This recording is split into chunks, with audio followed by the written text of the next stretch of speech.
Alan Quinlan, good morning to you. Morning. How are you, Quinny? John, how are you? Good now. Have you seen that Gazza doc, John? It was the one Gary Lineker features very heavy in. I don't want to watch the Gazza doc. I think it's too sad. It's very sad, I have to say. That was the main emotion. Because you're a Tottenham fan as well. Yeah. And Gascoigne, I saw Paul Gascoigne play in April 1990 at White Hart Lane. They beat Manchester United, who were about to go on to win the FA Cup, which really broke Ferguson's duck. And Gascoigne ran the show for the first half hour. He was unbelievable, and he scored and Lineker scored, and that was just before the 1990 World Cup when he was at his peak, and it's just very sad. And I remember reading a book about Gascoigne. I think one of the things, I don't want to digress here too much, but... Digress away, John, that's what we're here for. There was a young friend of his called Stephen Spraggan, and he was, I think Paul and himself were playing, and he got killed. When I think Paul was, he was only about 10, and I think that really affected him. Yeah, you know? There was two tragedies that sort of happened around his life at a young age that I think must be responsible for his state of mind. You know, must have been a huge factor in it. And I read an unauthorised, I think, biography about him, which touched upon that. And this was really very soon after the World Cup 1990. But he was an amazing player, and I think also what really hurt him was that knee injury he suffered in the FA Cup final in 1991. He was never really the same player after that. The cruciate, I think, it's different now. You know yourself, Alan. Near 20 years totally later, nowadays, in terms of the treatment of injuries. I was watching that. I came back after a cruciate 5.5 months, and that's Josh van der Fleer, who I was chatting to last night, about 6 months, and that's the time difference now. When you go back to the soccer players, I remember Michael Owen, his knee, Gazza, all this. It's so Alan long Shearer. back then. Yeah, Brian Clough's career was ended by that injury. It's amazing. It just goes to show the sports science and medicine. But I think I love Gazza. I watched it. I've read a few books about him. Yeah. I think it is a very sad story, John, and I know where you're coming from, but I think it's a positive story now at the moment. You know, and I follow him on Twitter. He's always putting stuff up there now, and he seems to have a good team around him looking after him. And look, he's incredible. You'd have to be affected by the story, the talent, and for me as a former sports person, in no way is it anyway the same, but just knowing the commitment and the talent that was there, and the distractions, I suppose, and that fame that kind of arrived. Some of the funny stories about buying the house for his dad. And Terry Venables bought him a house, bought his father a house. His sister wanted a jacuzzi. His mother a car, and his sister a jacuzzi or a sunbed or whatever it was, and that's what signed. What resulted in him signing for Spurs? He could have went to United. That was it. Could have played for Ireland as well, of course, through the granny rule. Could have played for the Republic of Ireland, and Jack did have a look at him. So he was never going to happen. But I don't know if the Premier League would have taken off without Gascoigne, because there's a huge change in British society around that time, around the early 90s. There's a lot of tragedies, and football had to change after the tragedy of Hillsborough, and also the way the government treated football and treated people in England. And then you had all the all-seater stadiums, and they badly needed that World Cup in 1990 England to give themselves a bit like this year, to give themselves a bit of optimism with what was going on in the country. And I think Gascoigne was the catalyst for the change that we saw with the Premier League. And just as much as we had catalysts in Ireland with U2 or Italia 90 or Euro 88 or Mary Robinson and that, sometimes you can say, well, this is a bit far-fetched or pie in the sky thinking, but sometimes you just need a feel-good, and Gascoigne was a feel-good back then in 1990. Not to make too clunky a segue, but speaking of feel-good, Liam Sheedy's back in the game, Quinny. Well, it looks that way, yeah. It looks like it's going to be announced. I'm happy. There's a smile on my face. I think he'll be great. He's a disciplinarian. He's had success before. I think there's a lot of talent there in that group. They're probably a whisker away from beating Clare and pushing themselves forward and getting in the knockout stages. And you think if Tipperary they were kind of, from our point of view as Tipperary people, we just probably needed to get out of Munster and get in the mix. But a couple of stories of fitness around players and guys probably not preparing as hard this year under Michael Ryan after what he achieved in 16 and what Eamon O'Shea achieved as well, So there's a lot of good work there, but there's always this kind of frustration that it could be better. Maybe the players aren't pushing themselves hard enough, and then maybe that sounds unfair. What about managers going back, Quinny, though? Does it ever work? Yeah, look, I think it works if you've had success, and he didn't drag it out. Liam left after that. He left on a high. I always think of Clive Woodward when they won the World Cup in 2003, he left.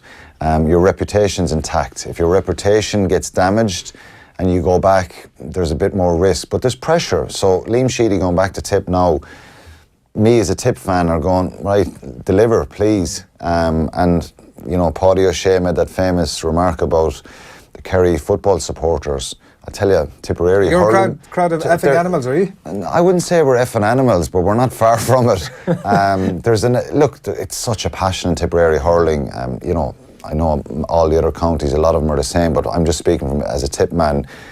It excites people, and there's definitely a frustration after winning in 2016, you know, the last 2 seasons, the way it's gone. But look, they were beaten by Galway last year in the semi-final by a point, and this year was just a big disappointment. So he obviously, as a person himself, sees something here, because he's taken a little bit of a risk. He sees something there, and that grow to get back in has brought him back. The other thing that doesn't always work is when players sort of step up into the sort of head coach or managerial roles, like long associated players, and Jordan Murphy, I'm sure, has a long coaching career ahead of him. He's learned a pretty big lesson in week 1. He's the interim Leicester Tigers head coach, and we touched on this when you were here last week in terms of the tackle that had been made and the punishment meted out, which was confirmed suspension during the week. And he's since rolled back on his comments about tackle in the game and that sort of thing.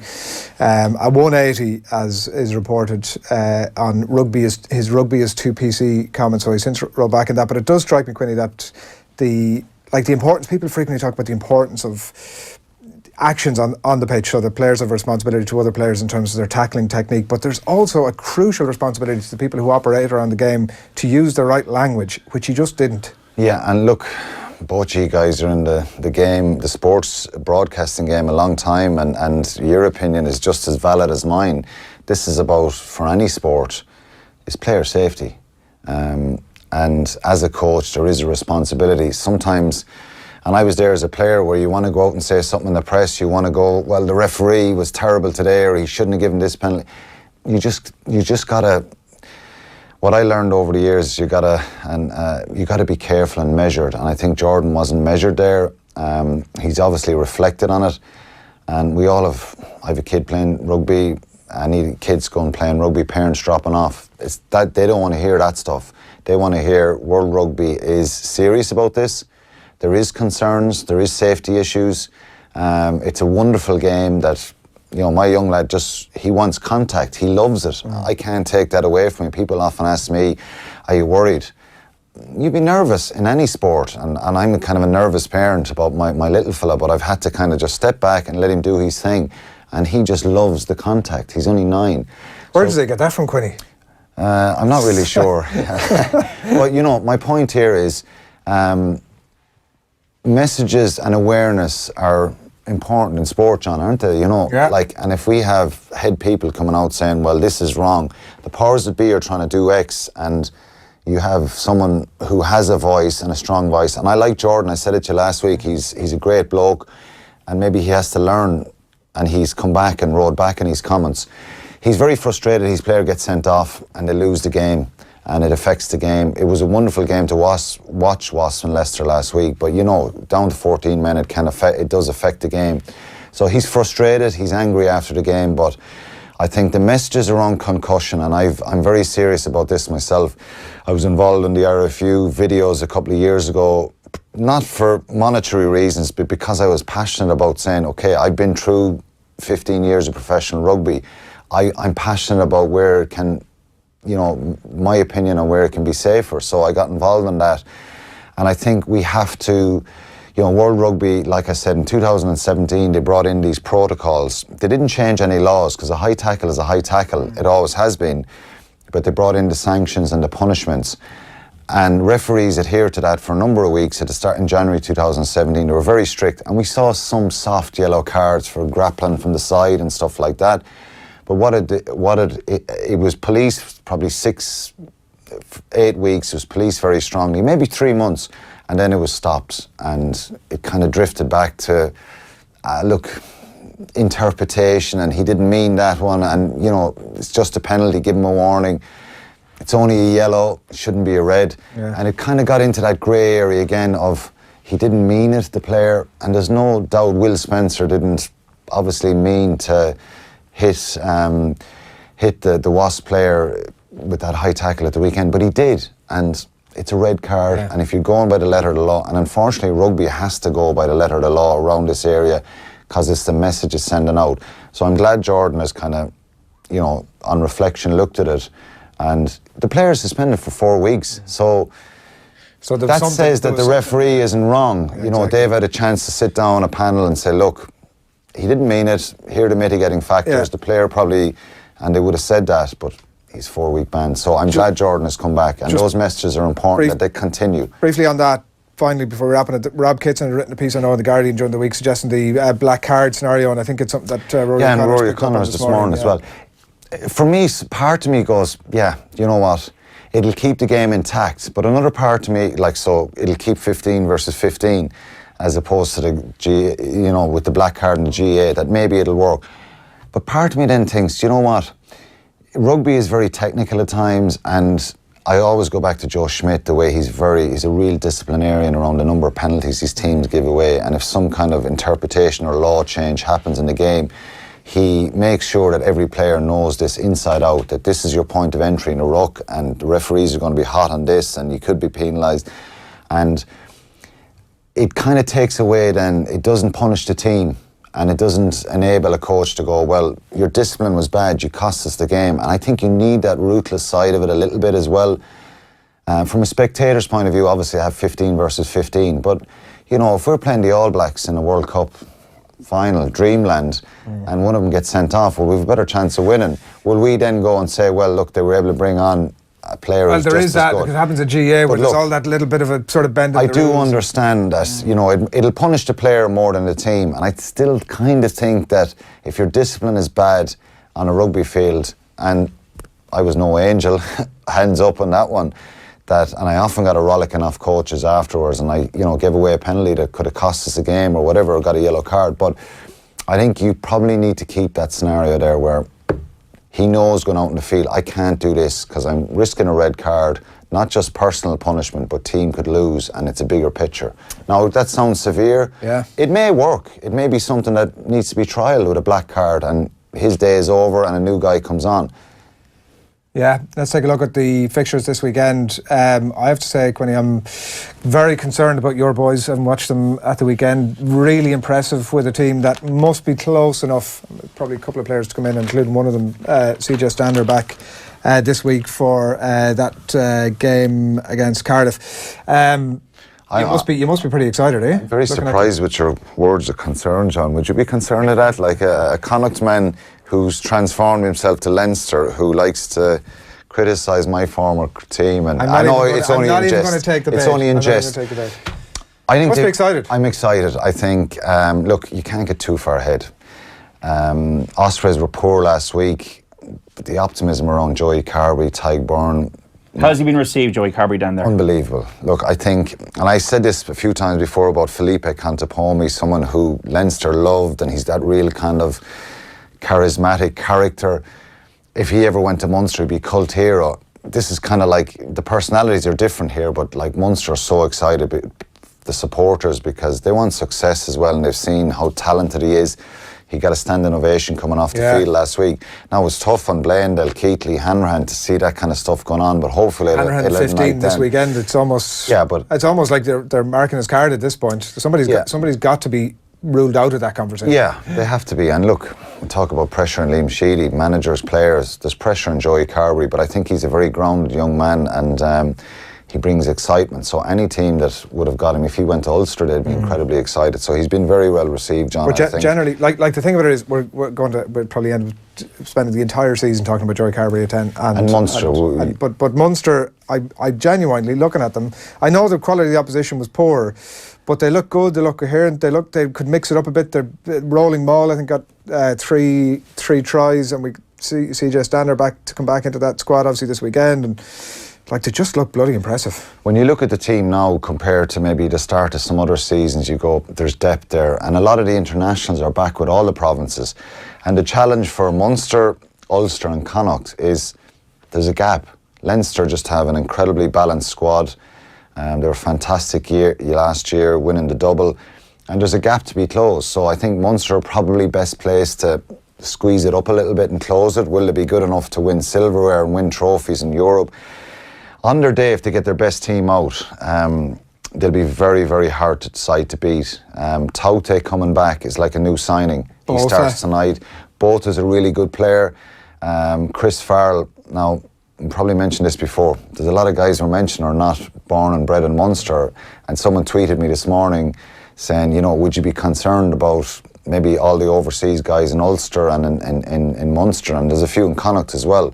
Leinster had the least because they're producing incredibly homegrown talent and the numbers and all that kind of stuff, but they've got to evolve, and you know, hopefully that will change in a few years where you can bring homegrown guys in, but success is about now, and they've got to get bums back in seats, and the commercial side of it.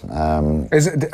Are you? I mean, if you're saying that sort of down the track, ideally there are more Munster players involved. Well, look, you can't just. Is it short-term pain or long-term gain? It depends, and I think not making quarterfinals of Europe for a couple of years like they did a few years ago, it hits the coffers and it stops maybe development of grassroots and spending money. So it's a kind of a double-edged sword. So, you know, they've assembled a very good squad now. There is still a lot of Munster guys there for sure, but there's a scattering overseas guys and a South African presence there. That's just the way it is, and I can live with that. I want to see him win and do well again and maybe close that gap. And we saw an incredible semi-final last year in the Pro 14 between Munster and Leinster, and a real bit of bite and energy back in the Inter-Pros in a couple of weeks. So yeah. We want all the provinces strong and being competitive. And if you come to knockout stages of Europe, Adrian, and you see Ulster, Leinster, Munster, Connacht are in the Challenge Cup, but if you see the three of them in that final eight, well, that's only good for the national game. But look, they have a good side going to Cardiff tonight, and I think they're placed. It's not an easy place to go. Leinster had a tough game, got a good win there a few weeks ago, but I think that's a strong Munster side this early in the season. Munster are going to win the Heineken Champions Cup is what I'm hearing from you this morning, Quinny. No, you're not hearing that, Adrian, from me. Ulster. They got the semi-finals the last 2 years. Talk to me about Ulster. And I think they're a better place to maybe... That's what I've heard, and I'm sure that's what the audience have heard. No, I don't want the audience thinking that. Leinster are still the best side. Now that we've established that, talk to me about Ulster, and you've been very impressed by their start to the season as well. Impressed with the results, maybe not the performances. Right. I think they've, you know, what happened there last year and the negativity that was coming out there. I know there's a lot of good people up in Ulster Rugby. There was a lot of stuff said. I said it, Draco said it, different people said it. We said what we saw, and at the time, Did anybody take it to task over that?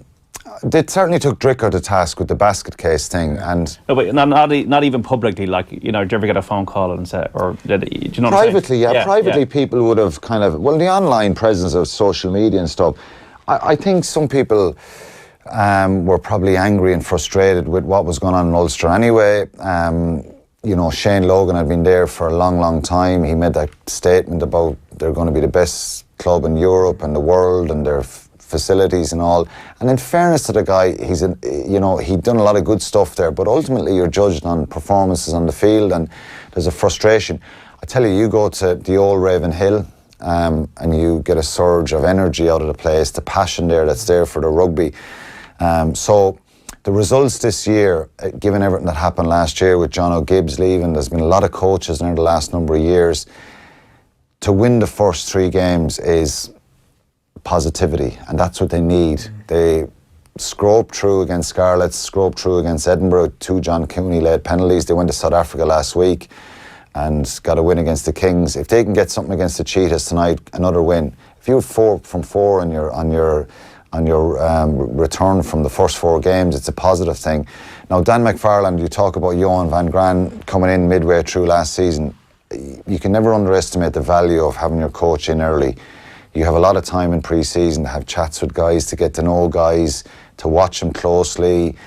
So he's come in a little bit late. So he's still probably finding his feet and getting to know the players individually. But, you know, Jordy Murphy, Marty Moore, Will Addison looks a really good player. Right. Someone who, I'm doing a piece tomorrow in the Indo, and one of the questions was, can anyone uncapped player forced themselves into an Irish squad in the World Cup in a year, and he's one I picked because I think I like. What position is he? He's full back, centre, winger. He's massive versatility.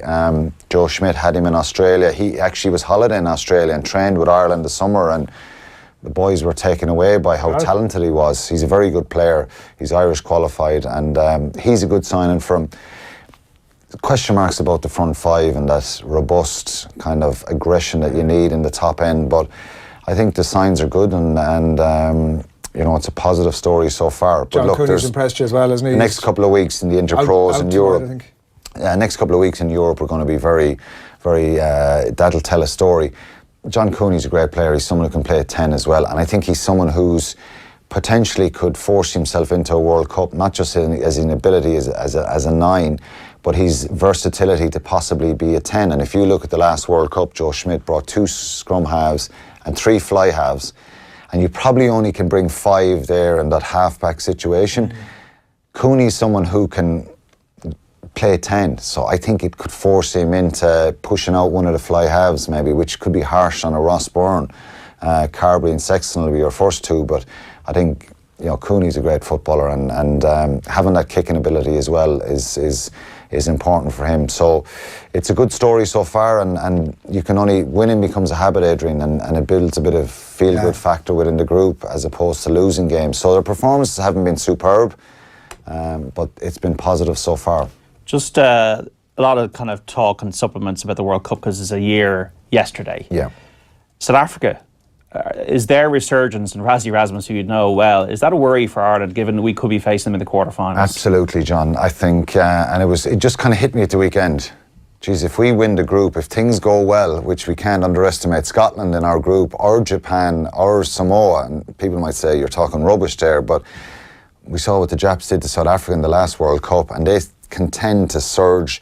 They have a lot of New Zealanders and Samoans and people living there in that residency rule. They've benefited very well from that, so they could have a very strong team on home soil. Samoa, depending again, can be very talented. So that groups thing is going to be difficult. But on paper, we should win the group. We should win the group, and there's no point in saying it any different. Now, as things stand with the squad we have, so we win the group, and things go according to plan in Group D. Or New Zealand, South Africa's group. Yeah, New Zealand, South Africa's group. New Zealand win that group, South Africa second. We have a quarter-final against them. And you go, it hit me at the weekend because of Rassie's influence, the way he got to know the rugby situation up here. He'll know a lot of the players, and he's a real motivator. When he came to Munster first, I thought, this guy, his big focus is on team spirit, morale. And that's important in sport because you can have all the talent in the world if guys are not bonding together and getting on well. I remember talking to Vian Dupree, who played for Munster, and I was intrigued by Rassie at the start. What's he like? And he said, when I was at the Cheetahs, he was so focused on families coming together, barbecues, the wives, the girlfriends, the partners, what was happening at home, was everything all right with players? And he really got to know guys that way. And it was a similar thing in Munster.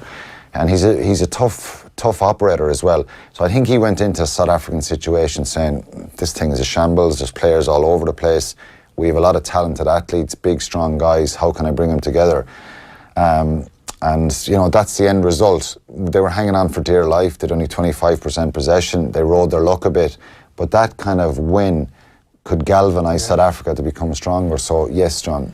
And a major threat. Is it realistic to expect? We've had an amazing year, Quinny. We've had a Grand Slam win at Twickenham. We've beaten Australia down under. We got 14 months now until the conclusion of the World Cup. Is it realistic to expect and that we're just going to keep this run going through to the Six Nations? And would Joe even want that? I think we're going to have a blip at some stage, and that sounds a bit pessimistic. Now, to keep a run going like that is phenomenal, and the success we've had, and you know, obviously losing the game, James Ryan lost his first game in professional rugby in Australia, that first test. We're capable of it, you know, there's no doubt, and it's down to a little bit of luck.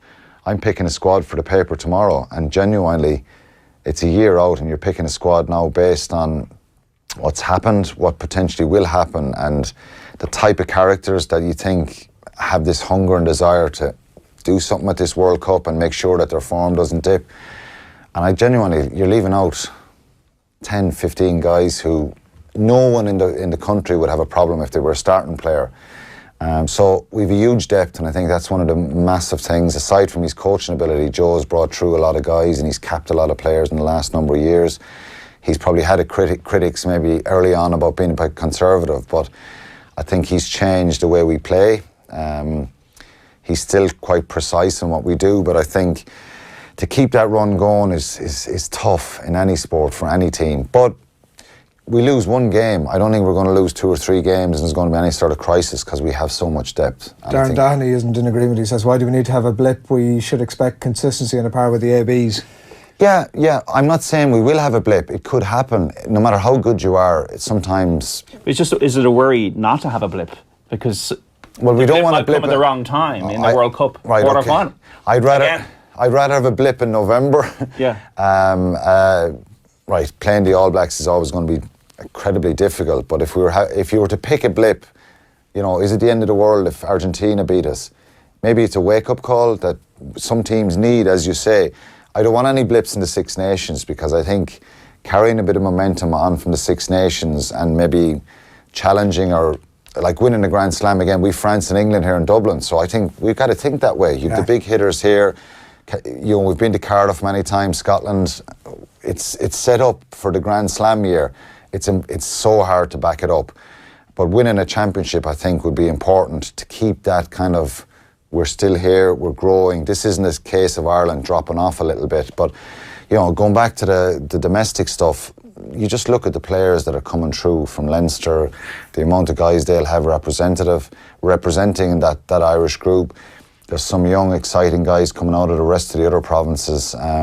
Connacht have a couple of good guys coming through. So there's a lot of hunger coming up underneath as well, and guys who want to be in that position. And but sport is difficult to keep and maintain success, no matter how good your team is. But we've the right man in charge, I think, and he'll leave no stone unturned. I guarantee you this is a conversation that the coaches will probably have, that, look, maybe we're going to have a day where the referee goes against us, we miss 2 tackles, 2 teams just play above themselves. So they'll prepare for that, and when you lose a match, it's how you react afterwards. As Hydrogen points out on YouTube, the ABs just had another blip against South Africa, so they're not without blips themselves. I don't know if you've seen the story. Are you going to Japan? Yeah, I am. Yeah. You've any tattoos? You're planning on going swimming or sort of wearing your T-shirt around the park? Probably. I'm not really sure what you're on about here. They've decided that because apparently in Japan there's some mafia-style groups down there who are known by their tattoos. So if you've got a tattoo, essentially you're part of this gang. I have one here on my arm. It's a little bit of wire, kind of. Right. Have you been to Japan, Quinlan? I have, yeah. I was there in 2005, John. We went on a tour with Ireland the year of the Lions. It was brilliant. It was really intriguing. Is it affordable for your ordinary kind of rugby punter? It's going to be a difficult kind of scenario to get there. But even getting there, it's going to be expensive, and but it's a really intriguing place to go, and I love the people are wonderful. You doing any karaoke? I'll try a little bit, yeah, no doubt. Will you come out and join me? But hopefully I'm there. I will be there. And look, going to the World Cups, I was there at a couple, 3 as a player, and it's kind of the pinnacle for players. So it's a long way out, and there's probably no point in getting too excited about it now, because a lot of rugby to be played between now and then. But I just hope this time in 12 months, or just over 12 months, that we're saying, at worst, we got to a semi-final, not we got to get over that quarter-final thing again, Quinny, thanks a million. Cheers. Thanks a lot.